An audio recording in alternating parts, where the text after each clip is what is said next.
కీర్తన గ్రంథము 95వ కీర్తన. మనం ఈ వాక్య భాగము ఉత్తరాప చిత్రాలుగా కీర్తన గ్రంథం నుండి 95వ కీర్తన.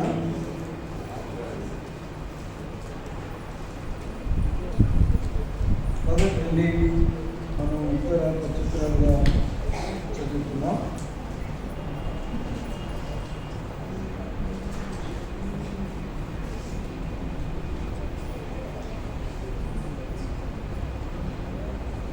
మీరు ఈ భాగాన్ని చదివేటప్పుడు స్పష్టంగా గట్టిగా చదవండి. రండి, యెహోవాను గూర్చి ఉత్సాహధ్వని చేయుదుము, మన రక్షణ దుర్గమును బట్టి సంతోషగానము చేయుదుము.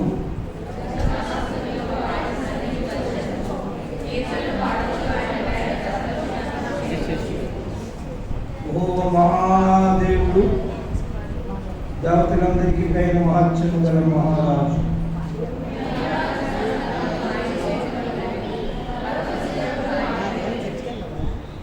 సముద్రము ఆయనది, ఆయన దాన్ని కలుగు చేసి ఆయన హస్తములు భూమిని నిర్మించును.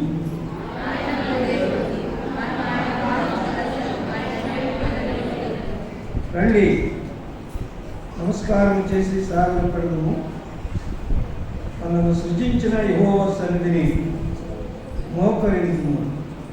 నేడు మీరు ఆయన మాట అంగీకరించిన యెడల ఎంత మేలు.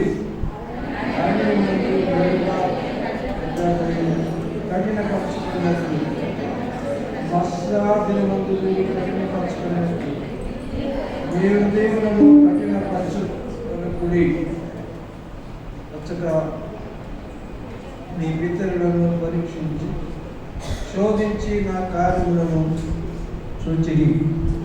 అలాంటి దేవుడు ఆ ధర్మవారికి వారి హృదయమును తప్పిపోను ప్రజలు వారు నా మార్పులను తెలుసుకోలేదని అనుకుంటుని. కావున నేను ఒప్పించి వీరెన్నడూ నా విశ్రాంతిలో ప్రవేశించకూడదని ప్రమాణము చేసి తిని. దేవుని స్తోత్రం. మనం లేచి పడుకుందాం. నీ చిత్తము నెరవేరును గాక. 115 పాట సంఖ్య.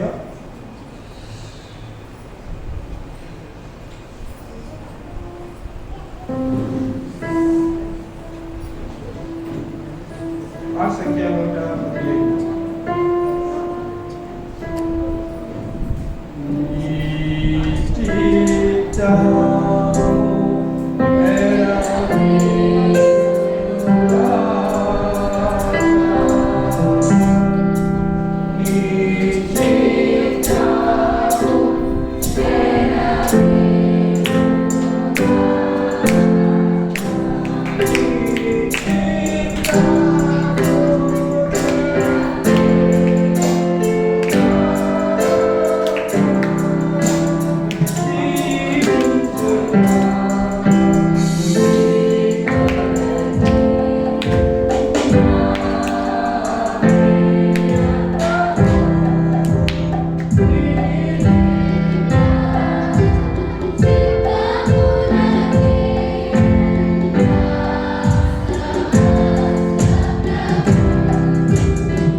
దేవుడు ఆయన చిత్తాన్ని జరిగించిన గాక.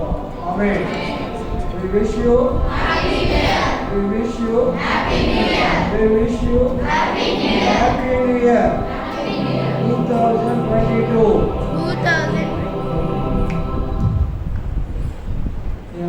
నాతో మాట చెప్పండి, మీరు కూర్చోండి.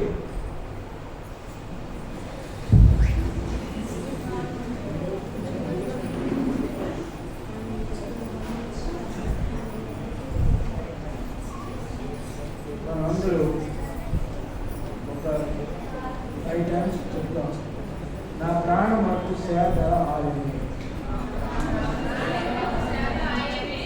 అప్పుడప్పుడు శ్లోకులు అప్పుడప్పుడు కాదు, ఒకసారి నా ప్రాణమునకు సేద ఆయనే.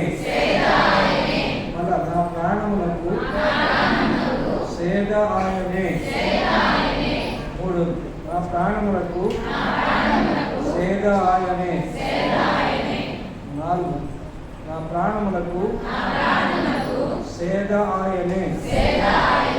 మళ్ళా చెప్పండి.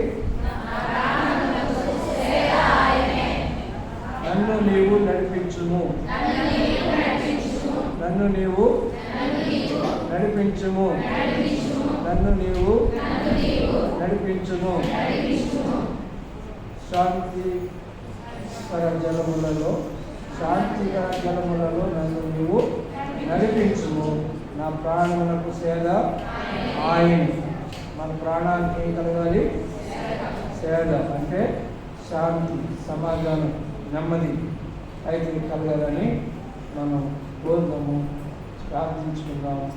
దేవుడు మన ప్రాణానికి శాంతి, సమాధానం కలగాలని దేవుడు ఇస్తున్నాడు.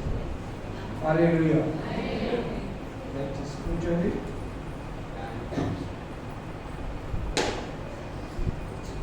Emmanuel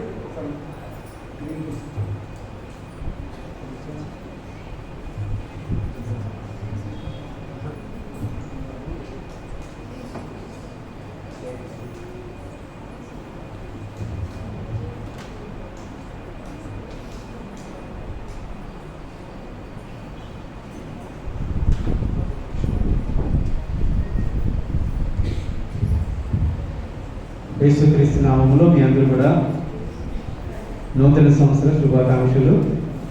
happy new year. Happy new year. ఏ ఇయర్? 2022. సో ఈ దినాన్ని మరి యేసుక్రీస్తు వారు ఈ యొక్క లోకానికి వచ్చి ఆయన మనకు ఆయన జీవాన్ని ఇచ్చాడు, ఆయన మార్గాన్ని చూపించిన వాడు ఉన్నాడు. ఈ యొక్క నూతన సంవత్సరంలో మరి కొన్ని విషయాలు యేసుక్రీస్తు వారు పూర్వం మరి ఈ యొక్క ఆది కాండంలో మనం చూసినట్లయితే అన్ని ప్రారంభాలే జరుగుతూ ఉంటాయి. అన్ని ప్రారంభాలు కనపడుతూ ఉంటాయి. సృష్టి ప్రారంభం, అదేవిధంగా అన్ని ప్రారంభాలు ఈ ఆది కాండంలో ఉంటే, ఈ ప్రకటన గ్రంథంలో చూసినట్లయితే అన్ని ఆరంభాలు అంటే ఎండ్ అనేది కూడా ఇక్కడ కనబడుతూ ఉంటుంది. ఇక్కడ ప్రకటన గ్రంథంలో మరి అదేవిధంగా ఆది కాండంలో కొన్ని విషయాలు మరి మీకు తెలియపరచాలని ఆశపడుతున్నాను. మొట్టమొదటిగా మరి ఆది కాండంలో మనం చూసినట్లయితే ఆది కాండంలో దేవుడు భూమి ఆకాశాన్ని దేవుడు తయారు చేశాడు. అయితే ఇక్కడ ఈ యొక్క ఆది కాండము 1:10 మనం చదివినట్లయితే ఇక్కడ దేవుడు ఏం తయారు చేశాడంటే, ఇక్కడ దేవుడు ఆరిన నేలను భూమి అని పేరు పెట్టాను, జలరాశికి ఆయన సముద్రములని పేరు పెట్టాను, అది మంచిదని దేవుడు చూచానట. ఇది కానీ ఈ యొక్క ఆది కాలంలో మనం చూసినట్లయితే ఇక్కడ ఆరిన నేలను భూమిని పేరు పెట్టాడు. అదేవిధంగా ఇక్కడ జలరాశి కనబడుతుంది. ఈ యొక్క భూమిలో మరి ఆ యొక్క 3/4 అంటే మనము ఒక సర్కిల్ని మన భాగాలుగా అనుకున్నట్లయితే ఈ యొక్క భూమి మీద ఒక సర్కిల్ని 4 పార్ట్స్గా చేసినట్లయితే, అంటే ఒక సర్కిల్ని 4 పార్ట్స్గా దాన్ని కట్ చేసినట్లయితే, ఒక రొట్టె ముక్కని 4 పార్ట్స్గా దాన్ని కట్ చేసినట్లయితే, ఒక పార్టే భూమి, ఆరిన నేల. కానీ మిగతా పార్ట్స్ అన్ని కూడా దేంతో దేవుడు తయారు చేశాడు? జలరాశితో తయారు చేశాడు. అయితే ఇక్కడ ప్రకటన గ్రంథంలో మనం చూసినట్లయితే, ఈ యొక్క ప్రకటన గ్రంథం 7:1 చూసినట్లయితే, అక్కడ ఆ యొక్క జలరాశి లేదు అనే విషయం ఇక్కడ రాయబడింది. No seas. అంతటా నేను కొత్త ఆకాశమును కొత్త భూమిని చూచితిని. మొదటి ఆకాశమును మొదటి భూమియు గతించిపోయాను, సముద్రము ఇకను లేదు. దినాన్ని దేవుడు ఈ భూమి మీద మనుషులందరికీ నివసించడానికి ఒక పార్టే దేవుడు మరి అనుమతించాడు. కానీ పరలోకములో ఏంటంట? సముద్రం ఇంకా లేదంట. పరలోకంలో మనం అందరూ కూడా ఉండడానికి దేవుడు అందరికీ స్థలాలు సిద్ధపరిచాడు. అందుకని ఈ యొక్క పరలోకంలో నూతన ఆకాశం నూతన భూమిలో ఏమి లేదంట? సముద్రం అంట లేదంట. అన్ని భాగాలు కూడా మనుషులమైన మనము యేసుక్రీస్తుని అంగీకరించినట్లయితే, ఆయన రక్తంలో కడగబడినట్లయితే మనమందరూ కూడా ఆ పరలోకంలో ఉండడానికి దేవుడు అవకాశం ఇస్తున్నాడు. ఇక మనం చూసినట్లయితే మరి జెనసిస్ చాప్టర్ 1:27 మనం చూసినట్లయితే, దేవుడు మొదటి ఆదామును దేవుడు తయారు చేశాడు, ఏదేనులో పెట్టాడు. ఏదేనులో వారిని భూమి మీద పెట్టినవాడు ఉన్నాడు. అదే విధంగా 21 ప్రకటన గ్రంథం 21:9 మనం చూసినట్లయితే, అక్కడ చివరి ఆదాము అయిన యేసుక్రీస్తు వారు ఆయన దేవుని యొక్క సిటీలో మరి ఉండడం మనం చూస్తూ వస్తాం. అంతటా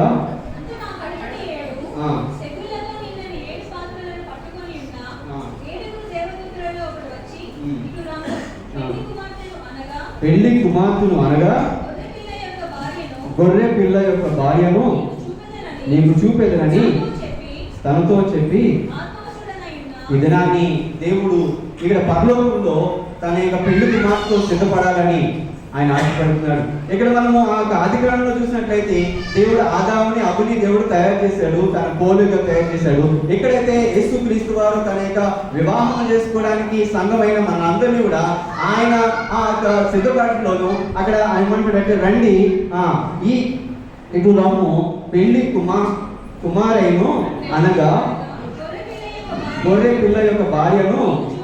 ఈ దినాన్ని మనమందరం కూడా దేవుడు ఎలా చూస్తున్నాడంటే గొర్రె పిల్ల యొక్క భార్యగా చూడాలనుకుంటున్నాడు. ఎంత సిద్ధపడి ఈ రోజు మనం వచ్చామో, ఎంత మంచి వస్త్రధారణ వేసుకుని వచ్చామో, ఎంత విలువైన వస్త్రాలు మనం ధరించుకుని వచ్చామో, ఆ విలువైన వస్త్రాలతో మనకి ఈ లోకంలో అలంకరింపబడుతున్నాం. మనము ఈ దినాన్ని పరలోకానికి ఎంత అలంకరంగా ఉన్నామో మన యొక్క జీవితాలు సిద్ధపరచుకుందాం. ఇంకా ఏదో మరి మూడో భాగం మనం వెళ్ళినట్లయితే, అక్కడ లైట్ మనం చూస్తాం. దేవుడు భూమిలోని దేవుడు ఒక చీకటిని వెలుతురును దేవుడు తయారు చేశాడు. కానీ ప్రకటన గ్రంథంలో చూసినట్లయితే 22:5లో చూసినట్లయితే, అక్కడ చీకటి లేదంట, అక్కడ మరి సూర్య తేజము లేదంట, అక్కడ దేవుని యొక్క వెలుగే అక్కడ కనబడుతుందంట. గొర్రె పిల్ల యొక్క వెలుగే అక్కడ మనం చూస్తూ వస్తాం. 21:23 అక్కడ గొర్రె పిల్ల, అప్పుడు ఇదిగో దేవుని నివాసము మనుషులతో కూడా ఉండని, ఆయన వారితో కాపురం. విధానాన్ని యేసుక్రీస్తు వారు నీతో కాపురం ఉండడానికి వస్తున్నాడు. ఒకవేళ ఒక పెళ్లి కుమార్తె పెళ్లి కుమారుడు మరి పెళ్లి కుమారుని చేసుకున్న పెళ్లి కుమార్తెని ఎక్కడ తీసుకువెళ్తాడు? తన ఇంటికి కాపురాన్ని తీసుకువెళ్తాడు. యేసుక్రీస్తు వారు నువ్వు సిద్ధపడినట్లయితే ఆయన వారితో ఉంటాడంట, మనుషులతో పాటు ఉంటాడంట. మనమందరూ కూడా ఆయనతో పాటు కాపురం ఉండడానికి దేవుడు ఒక నివాస స్థలాన్ని దేవుడు ఏర్పాటు చేసి పడుతున్నాడు. ఇదేనాన్ని ఈ యొక్క జెనసిస్ ఆదికాండంలో మనం చూసినట్లయితే, మరి ఎప్పుడైతే ఆదాము అవ్వలు వారు పాపం చేశారో అప్పుడు మరి జీవవృక్ష ఫలాన్ని తినకుండా ఉండడానికి దేవుడు దాన్ని ఆపివేసినాడు. అదే మనము జెనసిస్ 23:22లో మనం చూస్తాము. అదే భాగం మనము ప్రకటన గ్రంథంలో చూసినట్లయితే, ప్రకటన గ్రంథం 22:2లో మనం చూసినట్లయితే చెట్టు ఏ విధంగా ఉందో ఇక్కడ రాయబడి ఉంది. 22:2 జీవజలం నది దేవుని యొక్క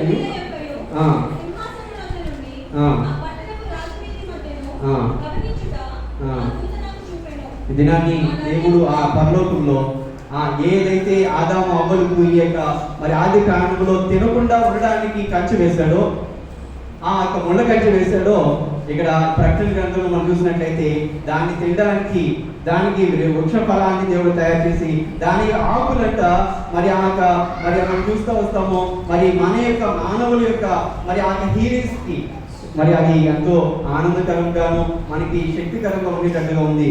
ఇంకా మనము ఆ 5వ భాగానికి వెళ్ళినట్లయితే ఈ యొక్క ఆది కాండంలో దేవుడు శపించాడు.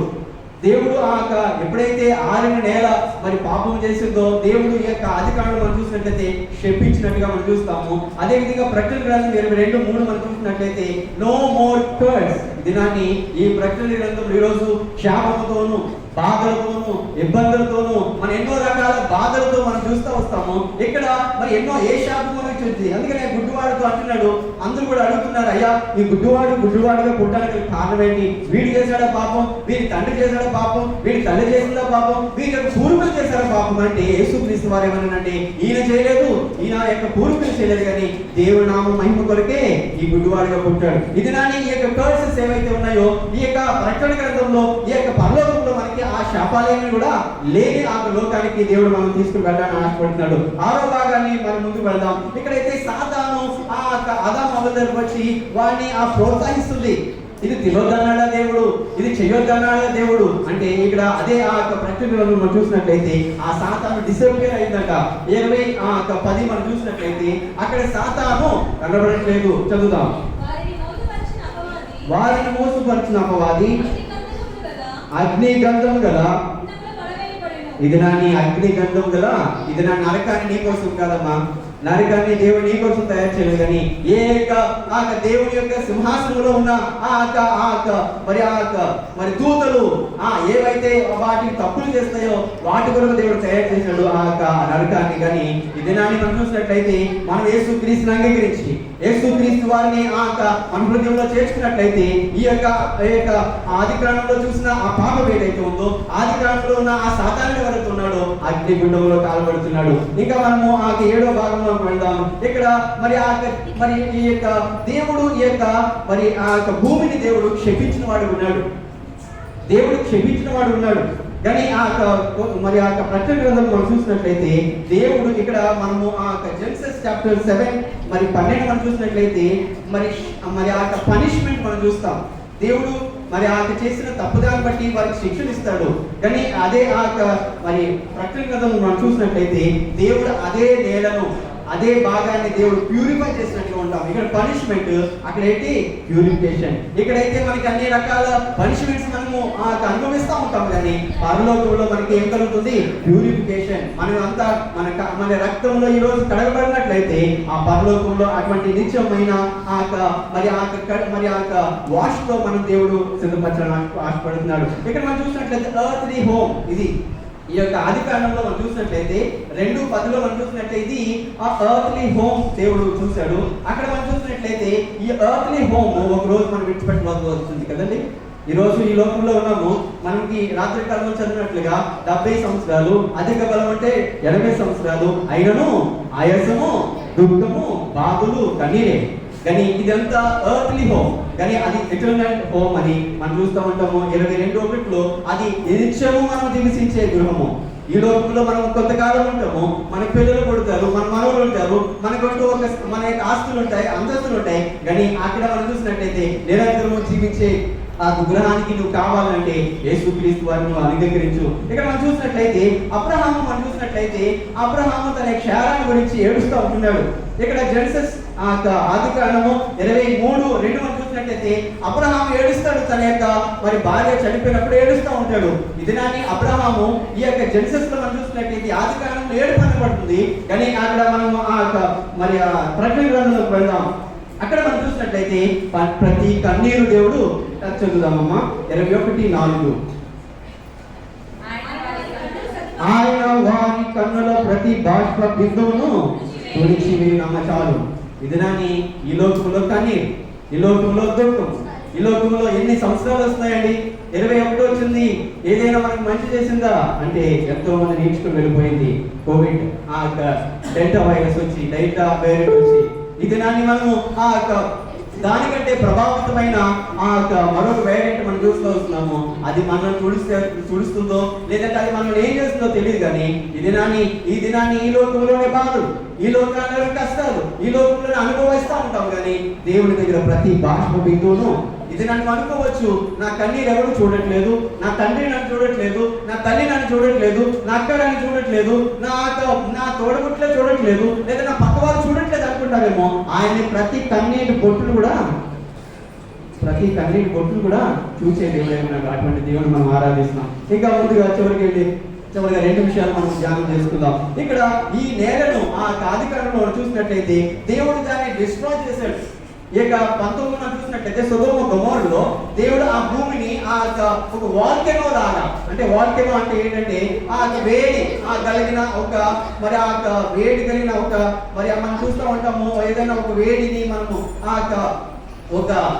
బియ్యాన్ని కానీ బాగా వేడి చేస్తే అది బాగా పొంగు పైకి వెళ్తుంది. అలాగే దేవుడు ఈ యొక్క భూమిని శపించిన వాడు ఉన్నాడు.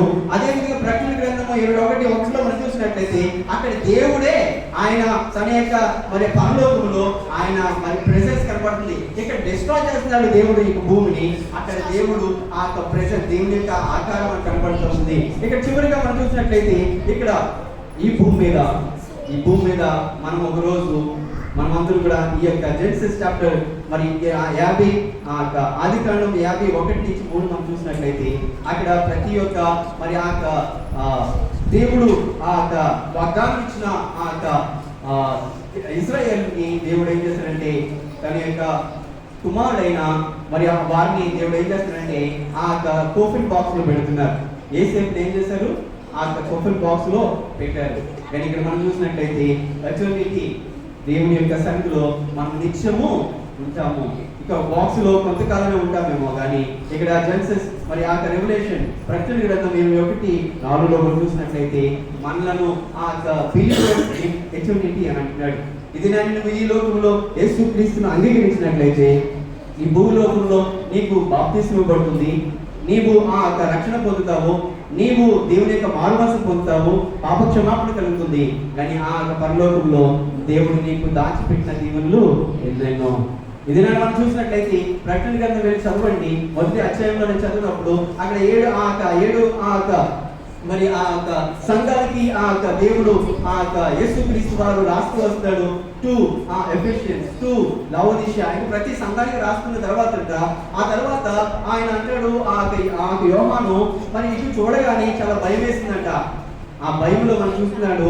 అక్కడ ఏమని చూస్తున్నాడంటే యేసుక్రీస్తు వారి యొక్క కళ్ళు చూస్తున్నాడు, యేసుక్రీస్తు వారి యొక్క పేదాలను చూస్తున్నాడు, యేసుక్రీస్తు వారి యొక్క స్వరాన్ని చూస్తున్నాడు, యేసుక్రీస్తు వారి యొక్క చేతులతో తన యొక్క కుడి చేతితో పట్టుకున్న నక్షత్రాన్ని చూస్తున్నాడు, యేసుక్రీస్తు వారి యొక్క నోటిని చూస్తున్నాడు, యేసుక్రీస్తు వారి యొక్క ముఖాన్ని చూసినప్పుడు ఆయన పడిపోయాడంట. ఆయన పడిపోయినప్పుడు ఇంకా మనం చూసిన ముందుకు వెళ్ళినట్లయితే దేవుడే తన చేతులు పెట్టి నువ్వు భయపడద్దు, నేను మొదటి వాడను కడపటి వాడను, నేను మరణించాను కానీ తిరిగి లేచాను అని చెప్తూ దావీదు యొక్క తాళపు చెయ్యి నా దగ్గర ఉన్నది అంటున్నాడు. ఇది నాన్నమ్మ మనం అనుకోవచ్చు దగ్గర ట్రాష్. ఈ లోకంలో అంతా కూడా మనం పుడతాము చనిపోతాము. ఈ లోకంలో ఇదంతా ఏంటో జరుగుతున్నది, ఏదో జరిగేదే జరుగుతుంది, మళ్ళీ తిరిగి సైక్లింగ్ జరుగుతుందని అనుకుంటామేమో. కానీ దేవుడిని ఎందుకు పుట్టించాడంటే నీ ప్రతి బాష్ప బిందువును తుడిచివేయడానికి. ఇది నీ కష్టాలతోని, నీ ఆనందం, నీ యొక్క బాధలతోని నువ్వు ఈ లోకాన్ని ముగిస్తామని అనుకుంటావేమో. ఈ యొక్క నూతన సంవత్సరంలో దేవుడు నీకు ఈ యొక్క ప్రకటన గ్రంథంలో ఎన్నో ఆశీర్వాదాలు పెట్టిన వాడుకున్నాడు. దేవుడి ప్రతి బాష్ప బిందువును తుడుస్తాడు. దేవుడు తన యొక్క నువ్వు సిద్ధపడినట్లయితే ఈ సంఘాన్ని తన యొక్క భార్యగా చూపిస్తున్నాడు. ఇదిగో నా యేసుక్రీస్తు రక్తంలో, గొర్రె పిల్ల రక్తంలో కడగబడిన ఇదిగో నాకు మన పెళ్లి కుమార్తె అని నేను దేవుడు చూడాలనుకుంటున్నాడు. ఈ యొక్క మనం చూసినట్లయితే ఇక్కడ అబ్రహాం ఏడుస్తున్నాడు, కానీ అక్కడ దేవుడు ప్రతి బాష్ప బిందువును చూస్తున్నాడు. ఇక్కడ మనం చూసినట్లయితే ఆదికాండం మొదటి భాగంలో మనం చూసినట్లయితే అన్ని శాపాలు మనం చూస్తున్నాము, అక్కడ శాపం ఏమి లేదు. ఇది నేను అటువంటి లోకానికి వెళ్ళాలంటే ఇది నన్ను కొత్త బట్టలు వేసుకొని మనం వస్త్రధారణ వేసుకొని మనం మంచి మన సిద్ధపాటు కలిగిన మన బాగా ఉన్నాము. ఇది నేను పిలుస్తున్నాను ఈ సంవత్సరము సిద్ధపాటు కలిగిన సంవత్సరముగా. మన యొక్క మనసులను సిద్ధపరచుకొని, మన యొక్క హృదయాన్ని సిద్ధపరచుకొని, మన యొక్క తలంపులను సిద్ధపరచుకొని యేసుక్రీస్తు రాకడ కొరకు ఇదనాన్ని కోవిడ్లో మనం ఉంటామో లేదో తెలియదు కానీ మనం అందరూ కూడా దేవుని యొక్క రాకడ కొరకు అందరూ కూడా సిద్ధపడే సంఘంగా మనం అందరూ కూడా ఉండాలని ఈ యొక్క మాటల ద్వారా దేవుడు మమ్మల్ని అందరూ కూడా దీవించిన గాక. Amen. God bless you. Kumari ఒక పాట పాడండి. కుమారి దాస్ కుమార్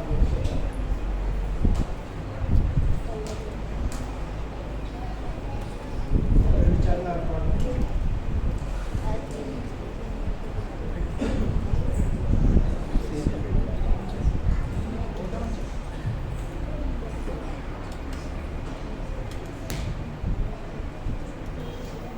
అందరికీ హ్యాపీ న్యూ ఇయర్. ఇంతకాలం